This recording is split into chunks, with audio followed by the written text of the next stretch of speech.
믿음의 최고봉이라는 이런 제목으로 은혜 나누고자 합니다. 수년 전에 우리 교회 성도님들과 팀을 꾸려가지고 성지순례를 간 적이 있습니다. 보통은 이스라엘에 갔다가 이제 시내 광야를 지나서 이집트로 갔다가 시내 광야를 지나서 이스라엘로 가는 코스를 잡습니다. 자, 근데 그때 제일 제가 기억에 남는 것이 뭘까 생각해 보니까 시내 광야, 사막이 끝없이 펼쳐지는 거기 한복판에 1000m가 넘는 높은 산이 하나 있는 거예요. 그래서 학자들의 추정에 의하면 이 산이 모세가 하나님께로부터 그 정상에서 10계명을 받은 하나님의 산 시내산일 것이다 추정합니다. 그래서 그 산에 이제 오르기로 되어 있었어요. 몇 시에 오르느냐? 새벽 2시에 올라갑니다. 왜 그렇게 일찍 한밤중에 올라가느냐? 그때 올라가야 새벽에 산 정상에서 이제 떠오르는 태양을 보고 모든 장관들을 볼 수 있다는 거예요. 그래서 한밤중에 앞사람 뒷꼭지만 보고 아주 인내하면서 겨우겨우 올라갔습니다. 올라갔더니 아직도 어둑어둑한 거예요. 가이드가 보니까 산 1000m 고지에 노점상들이 이렇게 있는 거예요. 한 상점에 들어가서 몸을 좀 녹이자고. 그래서 거기 앉아가지고 쉬는데 이렇게 우리한테 이렇게 따뜻한 차도 나오고 이러는데 세상에 얼마나 반가웠던지요. 뭐가 나오느냐? 믹스 커피가 나오고요. 그래서 많이 보던 건데 그 다음에 또 뭐가 나오냐? 컵라면이 나오는 거예요. 여러분, 시내산 정상에서 먹는 믹스 커피와 컵라면 알 사람이 없도다. 아주 재밌는 체험이었고, 이야, 영적인 한류의 열풍이 대단한 게 한국 교회 성도들이 얼마나 많이 오고 갔으면 그 정상에 있어요. 새우깡은 못 먹었습니다만. 잠시 뒤에 산 정상으로 올라가서 일출을 기다리는데 햇살이 이렇게 비치기 시작하는데 쭉 햇살이 비치는데 산 전체가 마치 거대한 황금 덩어리처럼 이렇게 나타나는 거예요. 너무너무 아름다운 사방이 탁 트여가지고 보이는데 그때 전 세계에서 모여든 순례객들이 그 산 정상에서 누가 시키지도 않았는데 찬송을 하기 시작하는 거예요. 저마다의 나라의 언어로, 우리는 물론 한국말로 했겠지요. 어떤 찬송이었느냐? 다 각자들의 언어로 찬송했는데 참 아름다워라 주님의 세계는 저 솔로몬의 옷보다 더 고운 백합화 주 찬송하는 듯 저 맑은 새소리 내 아버지의 지으신 그 솜씨 깊도다. 다 같이 시내산 정상이라고 생각하고 참 아름다워라 주님의 세계는 저 아침 해와 저녁 놀 밤하늘 빛난 별 망망한 바다와 늘 푸른 봉우리 다 주 하나님 영광을 잘 드러내도다.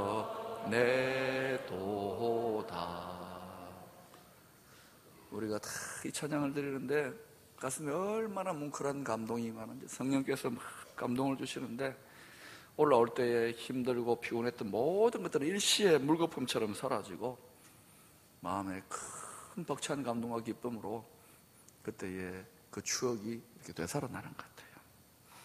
사랑하는 여러분, 믿음의 최고봉의 단계가 있습니다. 믿음도 단계가 있어요. 요한일서 2장 12절 이하에 보면은 4단계가 있다고 합니다. 첫 번째 단계가 어린아이의 단계입니다. 하나님 믿습니다. 하나님 믿습니다. 하나님을 시인하고 인정하는 단계입니다. 그런데 여러분, 귀신들도 하나님 있다고 믿습니다. 그 믿음으로는 유치한 믿음인 거예요. 그 다음 믿음이 뭐냐? 자녀의 믿음입니다. 구원의 확신, 예수 그리스도로 말미암아 죄 사함의 확신, 하나님의 자녀 되었다, 천국 백성 되었다. 이 확신을 갖는 아버지와 자녀됨의 계약이 성립되는 그러한 자녀의 믿음의 단계가 있습니다. 그 다음 단계의 믿음이 뭐냐? 청년의 믿음입니다. 이것은 영적 전쟁에서 악한 영적인 세력들과 싸워서 이기는 능력을 맛보고 하나님의 기적과 승리를 드러내는 그런 단계의 믿음입니다. 그러나 그 다음 단계가 있습니다. 바로 아버지의 믿음의 단계입니다. 이 단계는 하나님 아버지의 마음의 차원까지 나아가서 성령의 감동으로 말미암아 높은 차원의 수준 높은 믿음입니다. 그래서 그 본문에는 이렇게 되어 있어요. 태초부터 계신 하나님을 알았으며. 사랑하는 여러분, 믿음의 최고봉의 단계는 아버지의 모든 인생의 산전수전을 다 겪고 신앙의 여정의 모든 시련과 어려움들 다 통과해야 된 다음에 달관의 경지에서 높은 산봉우리에서 그렇게 찬송하고 고백하는 아버지의 단계가 있다는 것을 아셔야 합니다. 우리는 그곳까지 나아가야 되는 거예요. 우리가 인내로서 믿음의 최고봉에 오르게 될 때에 우리 심령에 임하는 축복이 있습니다. 이것은 일반적으로 영적으로 낮은 수준이나 차원에서는 맛보지 못하는 특별한 하나님의 은혜, 황홀한 체험, 특별한 신비로운 경험이 있습니다.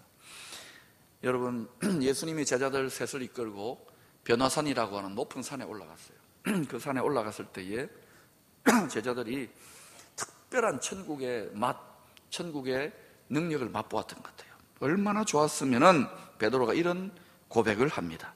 주여, 우리가 여기 있는 것이 좋사오니 만일 주께서 원하시면 내가 여기서 초막셋을 짓되. 그냥 내려가지 말고 여기 삽시다. 여기 집 짓고 삽시다, 주님. 분명한 것은 이 본문을 통해서 추정해 볼 수 있는 것은 제자들이 너무너무 좋았던 거예요. 천국의 신비, 천국의 능력이 황홀할 정도로 자신의 심령에 영혼에 임하니까 아주 그냥 이걸 빼앗기고 싶지 않아요. 이대로 그냥 갔으면 좋겠는 거예요. 신앙의 차원에서 때때로, 자주는 아니지만 이와 같은 황홀경의 차원이 있습니다. 우리가 그런 경험을 할 때가 있어요. 그렇죠? 그런데 여러분이 만약 이와 같은 특별한 일종의 사치품과 같은 이러한 특수하고도 기적적인 영적인 체험만을 원하는 신앙생활은 어떻게 되느냐? 그러면 그런 사람을 가리켜서 뭐라 하냐면 된장 성도라고 그래요. 그것만 집착하면. 그래서 마르크스가 그런 유치한 성도를 보고 뭐라고 했습니까? 종교는 인민의 안편이다. 그때 종교는 기독교예요. 여러분이 만약에 주일날 와서 예배 드릴 때는 하나님 있는 것 같고 감동되고 눈물 나고 현실에 가가지고는 냉혹한 현실에 가서 적용이 안 돼. 그러면 여러분, 그런 예배가 마치 무엇 같으면 마약입니까? 예배가 마약입니까? 찬양하고 흥분하고 예배가 뽕입니까? 예수 뽕마저로 여러분 오셨어요? 그런 신앙이면 적용이 안 됩니다. 그런 신앙은 유치한 거예요. 그런 걸 막 집착해가지고 온 천지사방 부흥회나 집회 쫓아다니는 분이 있어요. 한심하기 짝이 없고 유치한 믿음인 거예요. 일상에 적용이 안 됩니다. 그리고 우리에게 더 중요한 믿음은 뭐냐?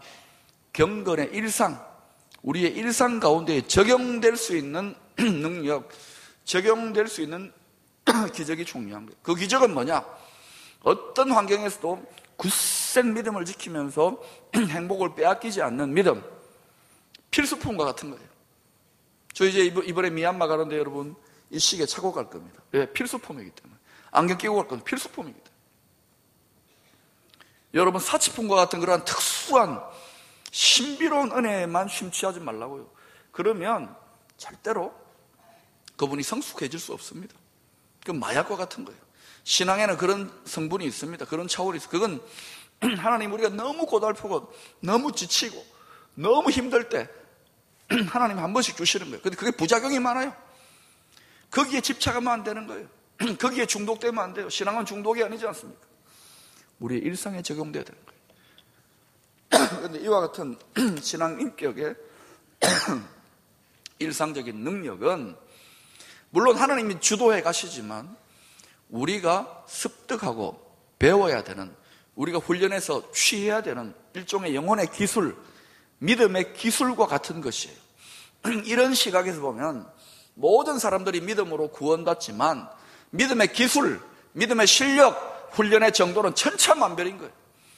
어떤 사람은 몇 마디 대화만 나눠보고 분위기나 표정만 보고 기도하는 거 들어보면 유치하게 짝이 없는 거예요. 뭐 세상의 박사다, 뭐 엄청난 지위가 있어도요, 딱 보면은, 목사의 전문가 입장에서 보면은 유치하다, 아직 많이 자라야 되는데, 이런 느낌이 들어요. 여러분 교만하다고 생각하지 마세요. 이 분야 전문가 아닙니까? 그럼 어떤 분들 딱 보면 벌써 내공이 달라요. 이야, 이분 봐라. 목사보다 나은 분들이 있는 거예요. 이야, 이분 봐라. 여러분, 사도 바울이 빌립보서 4장 12절에서 이렇게 고백했습니다. 이분도 배웠다는 거 이야기합니다. 같이 읽어보십시다. 시작. 나는 비천에 처할 줄도 알고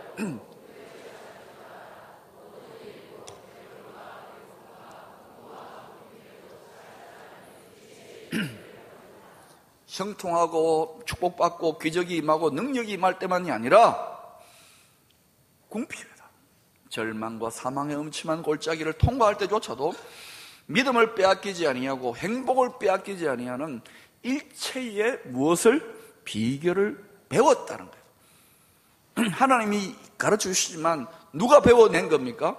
바울이 훈련받아서, 연단받아서. 사랑하는 여러분, 신앙생활 너무 기적같이, 마술같이 생각하면 안 돼요. 신앙생활은 처음부터 끝까지 배우는 겁니다. 훈련입니다. 연단입니다. 트레이닝입니다. 자, 월드컵 국가대표로 나가려고 하는데, 예? 감독이 계속해서 훈련받아라, 연단하라 하지 않습니까? 우리를 향한 하나님의 꿈이 그래요.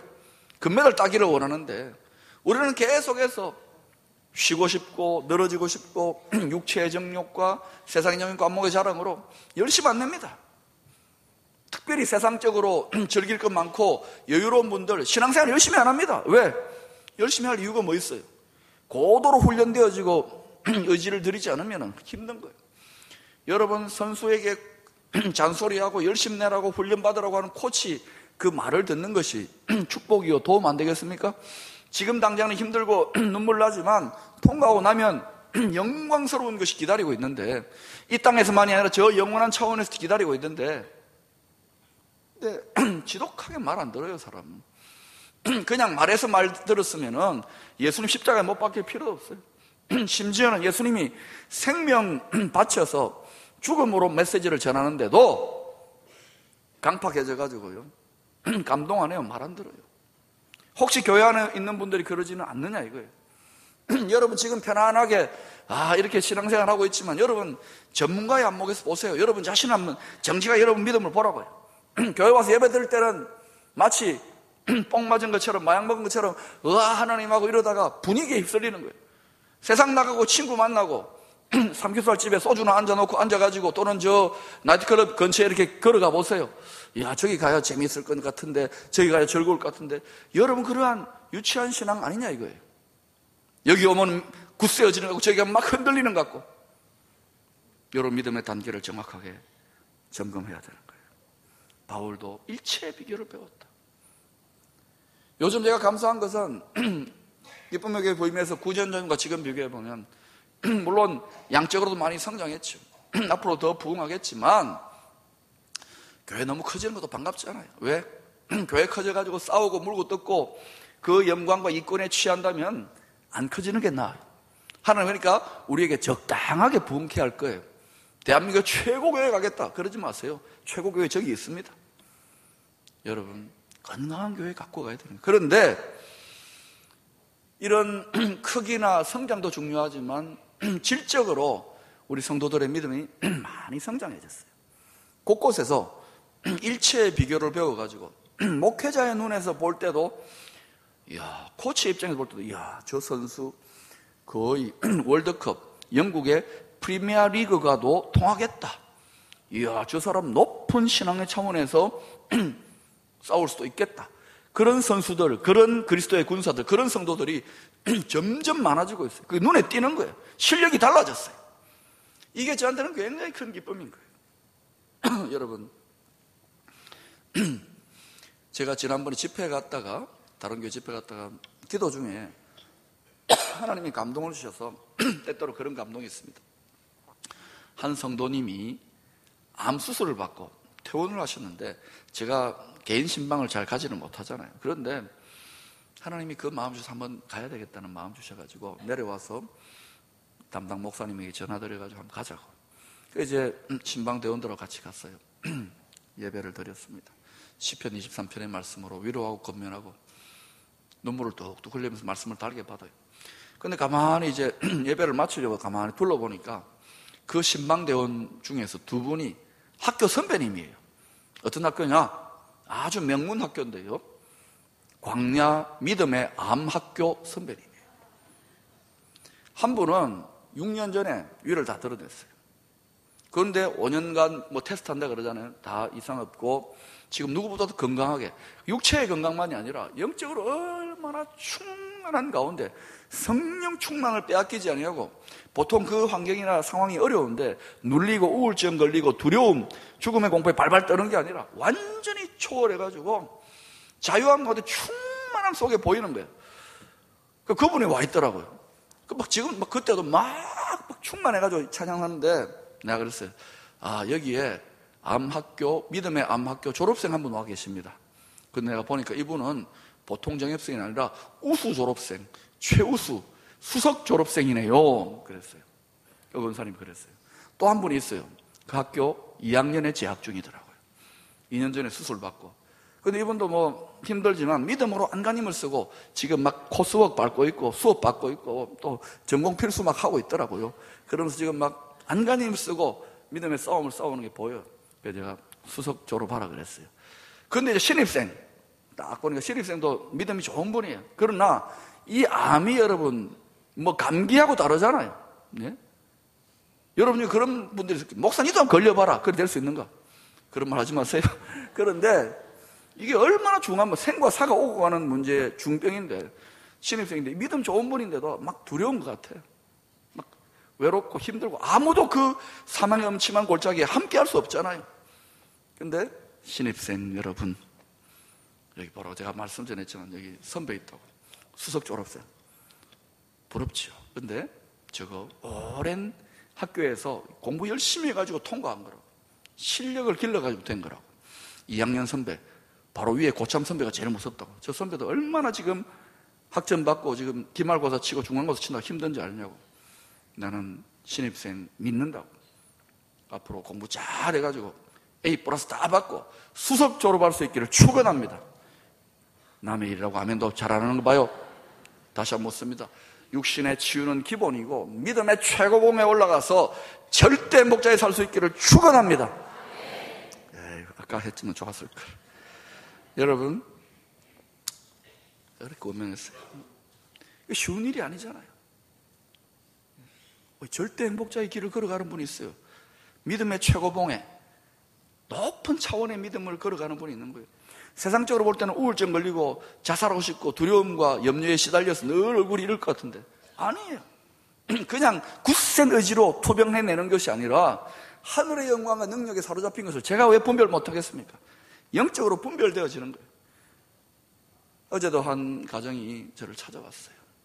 장례 치르고, 아버님 장례 치르고 왔어요. 왔는데 저는 위로하려고, 얼마나 힘들고 슬픈 일입니까? 그런데 딱 앉으시면서 하시는 말씀이, 목사님 승리했습니다, 이러는 거예요. 무슨 승리요? 내가 위로하려다가 그거 들었어요. 간증을 듣는데 믿지 않는 집안에 시집 와가지고 고집 중에 여러분 유명한 고집이 강고집이라고 있습니다.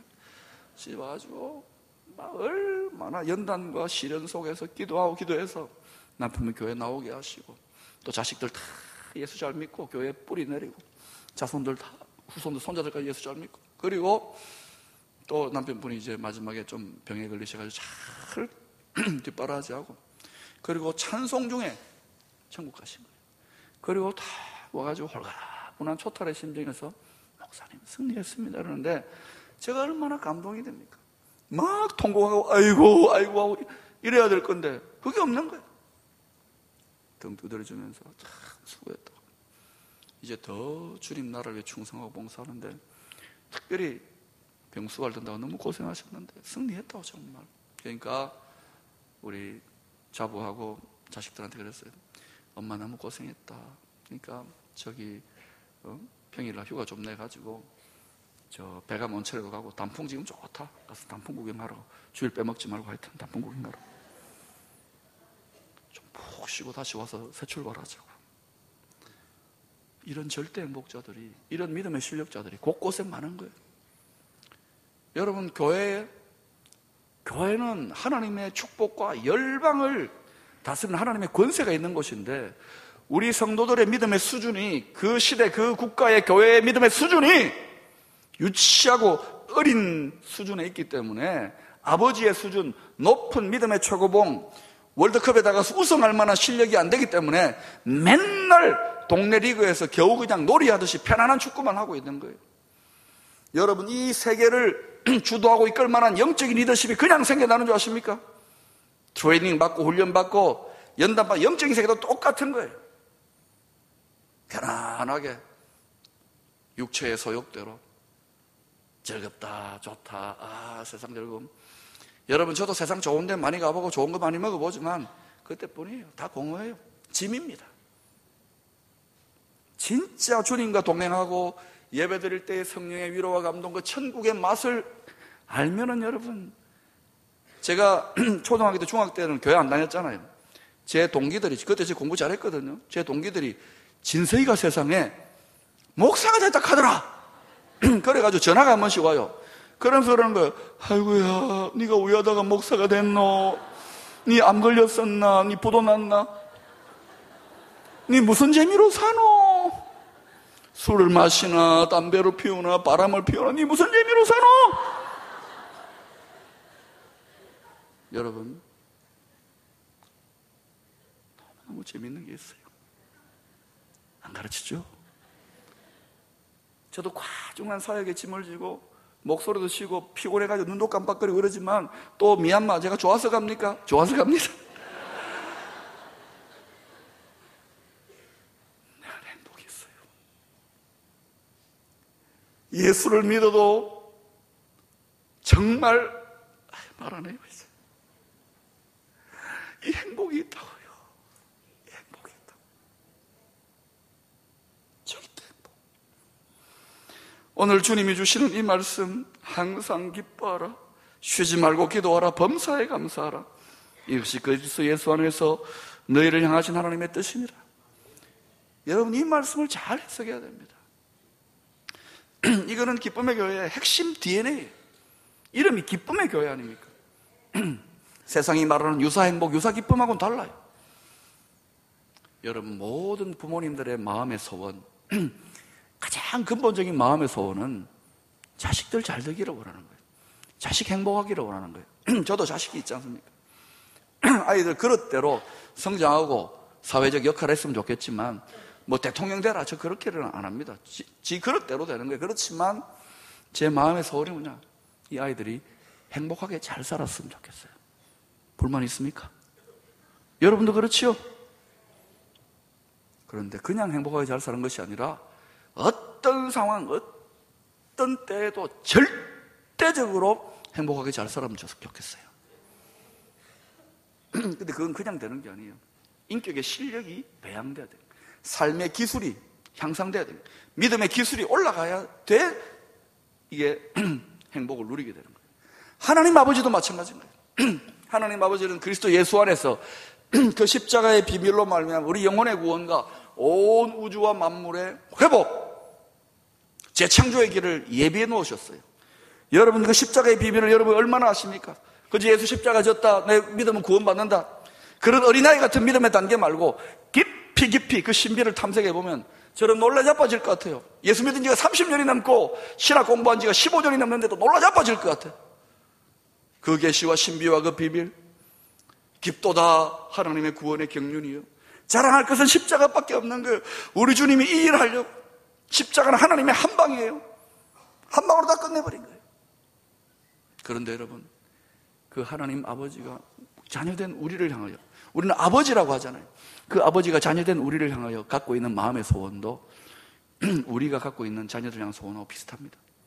행복하기를 원하는 거예요. 우리가 그리스도 안에서. 그리고 우리가 그리스도 안에서 절대적으로 어떤 상황 속에서 행복하기를 원해요. 그런데 문제는 이제 주님 다시 오실 때 완전히 회복해서, 그때는 곡하는 것이나 눈물 나는 것이나 통곡하는 것이 없이 완전하게 행복하고 기뻐하고 감사하고 쉬지 않고 기도하는 단계가 이르지만, 지금은 아직 아니잖아요. 죄 많고 비참하고 힘들고 전쟁과 죽음과 질병과 난리와 통곡에 절망에 자살하는 그런 냉혹한 현실 속에 우리가 직면해 있습니다. 여기에서 하나님이 우리를 보호하고 지키려고 이 명령을 주시는 거예요. 사랑하는 여러분, 행복이 어디에 있습니까? 행복은 여러분 마음에, 영혼에 있어요. 뭐 돈 많이 가지고 소유에 있는 게 아니지 않습니까? 소유는 조금 마음에 보탬이 되니까 갖는 것이지, 마음이 편해야죠. 온 천하를 다 가져도 마음 편하지 않으면 소용없는 거예요.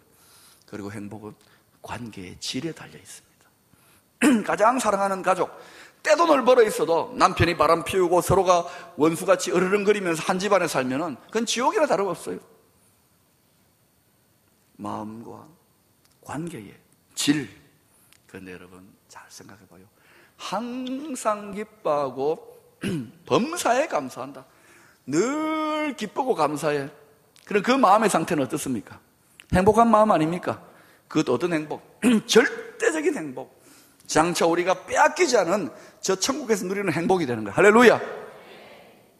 항상 기뻐하고 범사에 감사하고 몸이 좀 불편해도 너무너무 이뻐.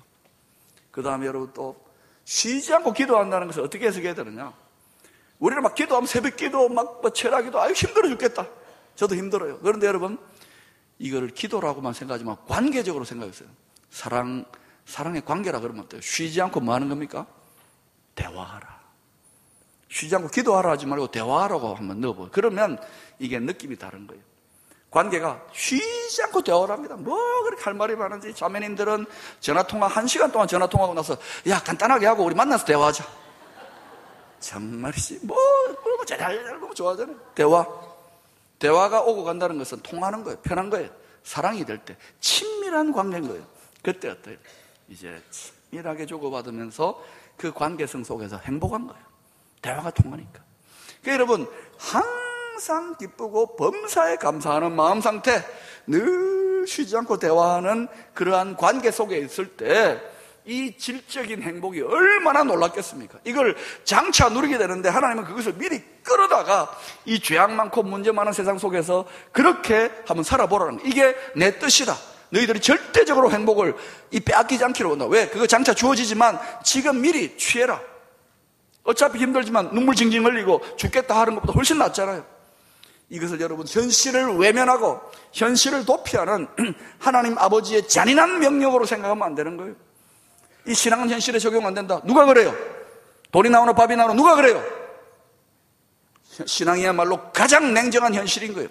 하나님이 전문가인데 하나님이 세상을 다 만들었는데. 그런데 여러분이 하나님의 아버지의 명령을 잘 이해해야 돼요. 우리가 이 죄악 많고 문제 많고 순간순간 마음과 관계가 깨어지기 쉬운 이 세상 속에서 우리를 보호하시고자, 그것도 절대적으로 보호하시고자 하나님이 가장 지혜로운 권면을 주시는 거예요. 가장 친절한 사랑의 배려로 이거 한번 해봐라 얘들아 하고 주신 거예요. 이게 내 뜻이다. 왜 힘들고 어려운 뜻은 순종하려고 그러고 이 명백한 하나님의 뜻은 순종 안 합니까? 이것도요 처음에는 잘하는데 그러나 순종하면은 어떻게 되느냐, 자꾸 임박이게 되는 거예요. 피부 세포에 배이고 표정에 배이게 되는 거예요. 제 표정을 보세요. 이게 여러분 그냥 되는 줄 아십니까? 20년 훈련해서 된 거예요. 똑같이 예수 믿어도 그분의 얼굴 전도지. 얼굴이 뭡니까? 얼의 꼴, 영혼의 모양이 얼굴로 투영되는 거예요. 잘생기고 못생기고가 다른 거예요. 여러분 정직하게 한번 보라고요. 예수 믿는 사람 얼굴 딱 보면 벌써 관상을 보는 게 아니라 딱 보면 그 사람의 믿음의 정도, 은혜의 정도 다 측정되어져요.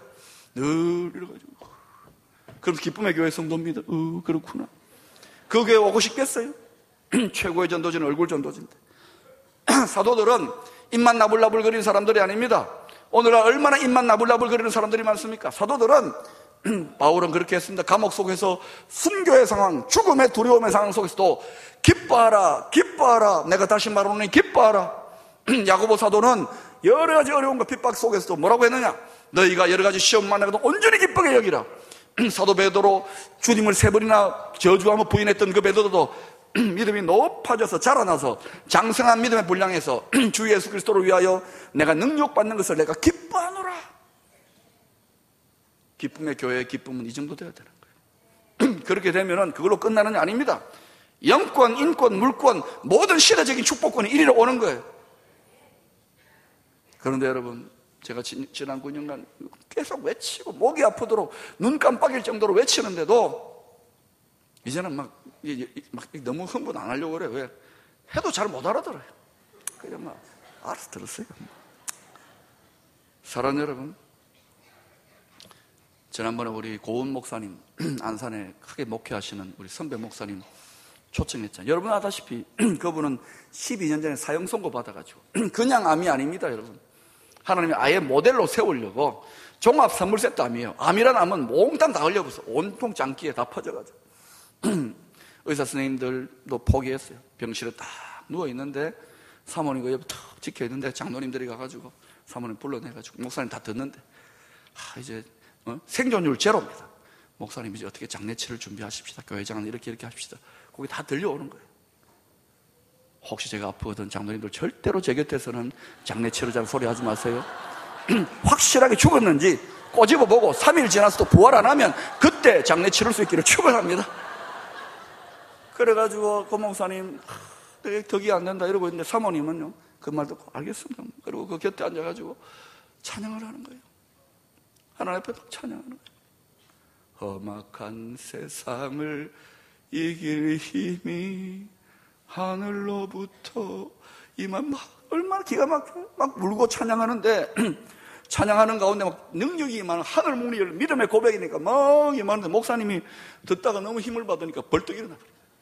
같이 노래를 부르는 거예요. 완전히 뭐 힘이 없는 사람 다 죽어가는 사람. 그런데 그렇게 찬양하니까 하늘로부터 의사들이 알 수 없는 신비로운 영혼의 능력, 하늘의 능력이 임하면서 이분이 움직이기 시작하네요. 그리고 밥을 먹기 시작해요. 지난번에 보셨잖아요.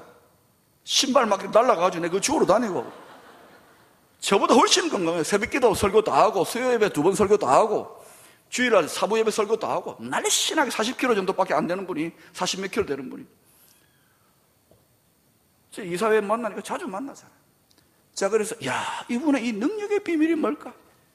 그래서 제가 기도하면서 부흥의 첫날 딱 참여했는데 부흥의 첫날 말씀을 듣는 중에 딱 하고 성령의 감동이 나를 딱 때리는 거예요. 뭐냐?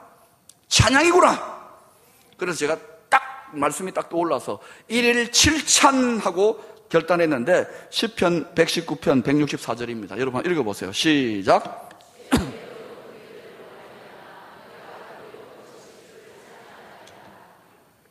여러분 뭐 기뻐하고 기도하고 감사하고 따로따로 하는 게 얼마나 헷갈립니까? 우리는 단순 무식해요. 하나만 하면 되는 거예요. 여러분 찬양에는 기쁨의 정서가 있습니까? 없습니까? 있습니다. 찬양은 감사함으로 하지 않습니까? 찬양은 곡조에 있는 기도입니다.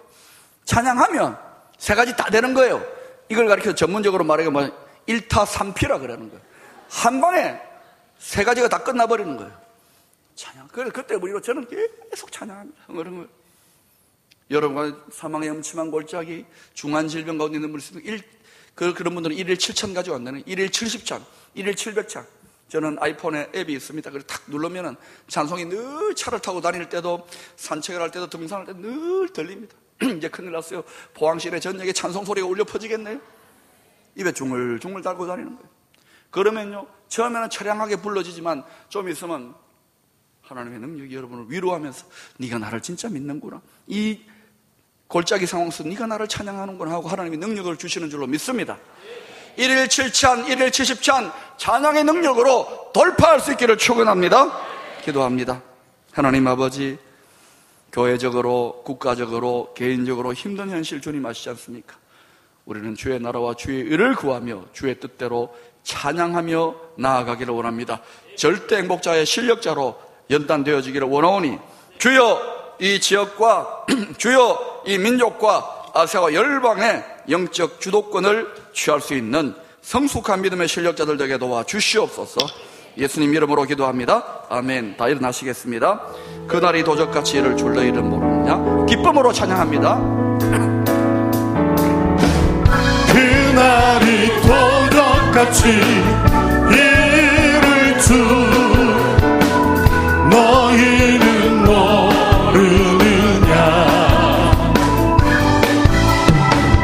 늘 깨어 있으라 잠들지 말아라. 주님과 동행하라. 항상 기뻐하라.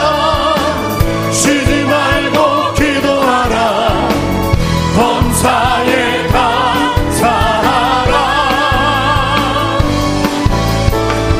이는 예수 안에서 너희에게 향하신 하나님 뜻이니라. 평강의 하나님, 평강의 하나님이 너희를 거룩하게 소식 한번 찬양합니다. 하시고 온몸과 영혼이 주 오실 그날에 힘없기 원하노라. 항상 항상 기뻐하라. 쉬지 말고 기도하라. 범사에 감사하라. 이는 예수 안에서 너희에게 향하신 하나님 뜻. 이번에는 찬양으로 항상 찬양하고 쉬지 않고 찬양하고 항상 찬양하라. 쉬지 말고 찬양하라.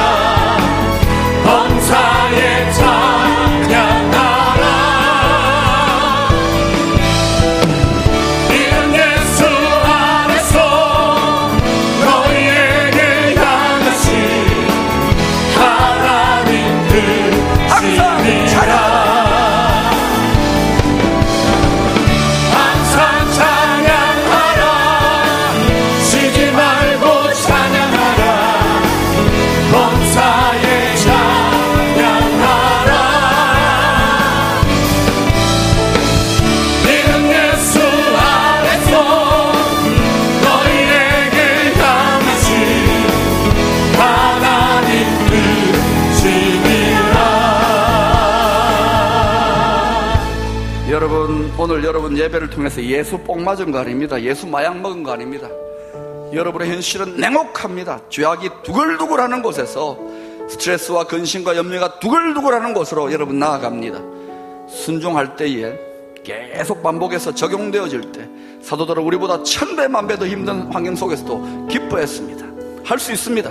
훈련받아서 1년 2년 세워지면 실력이 길러집니다.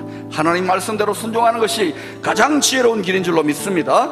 회개하고 결단하는 기도하겠습니다. 기도하겠습니다.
하나님, 우리에게 다이아몬드와도 같은 천국의 행복과 기쁨이 있는데도 우리가 그거 누리지 못하고 자꾸 원수에게 빼앗기니까 자꾸 세상 사람들의 빛나는 듯한 유리 조각이나 구슬 조각 그런 것에 자꾸 한눈 팔고 뺏기니까 우리 가장 비참하고 불쌍한 자같이 여겨집니다. 주여 깨닫게 하옵소서. 주여 예수 안에 저 천국을 미리 끌어당겨 이 땅에서 살아갈 수 있는 절대 행복자들로 그리하여 지역사회와 민족과 열방의 하나님의 도모를 펼치기에 선택받은 교회와 성도들 가문들 다 될 수 있도록 축복하여 주시옵소서. 이제는 열방의 주관자가 되시는 우리 아버지 하나님의 놀라우신 은혜와 주 예수 그리스도의 극진하신 다함이 없는 사랑과 성령님 위로 교통 깨닫게 하시는 귀한 은사가 하나님의 말씀 순종하여 믿음의 최고봉까지 나아가기를 소원하는 모든 기쁨의 권속들 위해 영원까지 함께 하시기를 축원하옵나이다. 아멘.